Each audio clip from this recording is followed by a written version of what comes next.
Good morning. It's August 29th, 2015. Saturday morning. Haven't showered yet, but today is a good day already.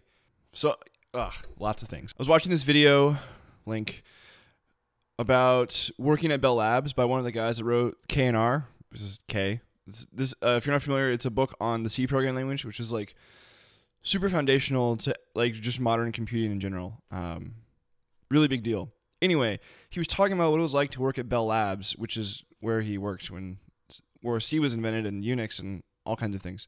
At the time, AT&T was a regulated monopoly, which was like, yeah, that's fine. What could go wrong? They decided to take a tiny bit of the revenue and like sponsor this Bell Labs thing, which didn't matter at all to them because they're like guaranteed to make money because they're a monopoly. So they had like 4,000 people, and like more than half were PhDs. It's just like the best people in all kinds of fields, like physics and math, and computers were new, and all this like crazy stuff. So they made a bunch of things, which was really exciting. Just like all these smart people together. Like here's like a really brief. In 1925, they invented fax machine. In 26, they invented synchronizing like sound with movies, which is crazy. Like first people to do that. They faxed images across the country. The computer, like the first binary digital computer. The binary, not the first computer, but solar batteries, all kinds of stuff, like cell phones, computer processors, like fiber optic, like just tons and tons of things, right? I'll put a link for the list. There's like a crazy amount of like hugely foundational, really important things that all came from Bell Labs. But this is all like kind of dwindling because they don't like put as much money into it now that they're not a monopoly. I know it's interesting to think like the way computers, just from like a computing perspective, there's a bunch of other like amazing things they did, but from a computing perspective, the way everything works now is processes and threads and like the way we think of things as for computing. What if there's a better way to do it? Like we didn't do that before, and then they invented this, and now that's what we use. And it's what we've been using for like since the early 70s. What if we did it a different way? What if we got a bunch of really smart people together and like go make whatever you want? Hearing like this guy talk about working there, he's like, everyone's like is smarter than you and like doing spectacular things. You just want to keep up, but you can work on whatever you want. Like that's why all the stuff like came out of it. So they were like excited about like making things. So I don't know. Part of me is like thinking about all these like little things I want to make. It's like, yeah, I want to make something that's like, the image editor or like whatever, like some little toy app. And I was like, this is so like, I don't know. Not that I'm like capable of thinking at that. I guess I'm capable of thinking, but I don't know. Like, I don't have the educational background to do like anywhere near the things they were doing there, or even still like fully understand what they did. So I don't know if it's me, but it's definitely not. I can say that for sure. But I would love for someone to do this. This would be spectacular. I know there's a couple like companies thinking about doing things, but this was like a huge, really expensive thing that like changed history forever. This is a big deal.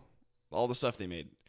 I don't think people understand like, oh yeah, AT&T is this terrible company. I pay too much money for texting. Like they made some amazing things, but not on purpose, because no business people were involved. So I don't know what that means. It's really interesting though. I don't know. I feel like that's to like sink in. Like it's been stagnant for a long time. I mean, they definitely like have done some things since, surely. But the 70s was like the golden age of all that. For motorcycles as well. If I had to live in a different time period, it would be the 70s. Throw that out there. What else? So last night I ate some Pop Rocks on my deck, and that was stupid.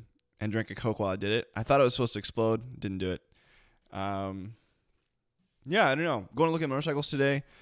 The one we had purchased for her isn't going to be ready for weeks and weeks and weeks because the dealer didn't do what they said they were going to do. I was going to make all this stuff today, or I was thinking about making some stuff. But now it's like, what? This doesn't matter at all. I want to make something that really matters. And I guess I'm thinking like it has to be like really foundational and hard. Is like what that means, which doesn't make sense at all. Because if you think like all the stuff they made in the 70s didn't become popular for like another 20 years, right? It was like early 90s that people like got home computers. This took a long time. And then thinking about it, this is where I was going.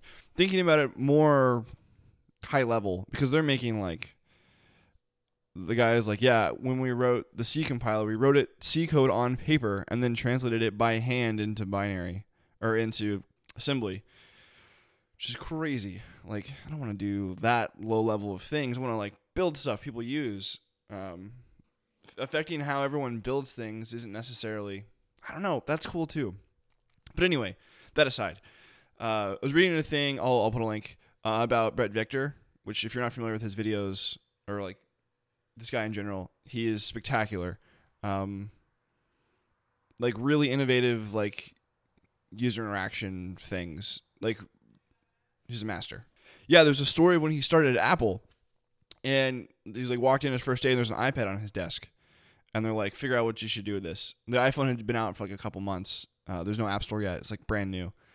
And he's like prototyping all these like crazy ideas. Like, what could you use a tablet for? Like, I don't know. It's fascinating. Just like come up with this, and worked on other things after that. But not being like time or money constrained to just like create sounds just amazing. Which I guess gets back to like what I'm doing, right? I want to make a bunch of little apps that make money, so I can do that. So, I mean, not that the things I'm making I don't care about, because I definitely like care deeply about all the stuff I create. Like it's just a to-do list, but it was like I care a lot about the to-do list and how it works, and I don't know, but it's a means to an end to like make meaningful big things. So maybe that makes it okay to make like stupid stuff. I don't know. It's a kind of a bigger. This is a heavy thought. I don't know. All right. Have a good day.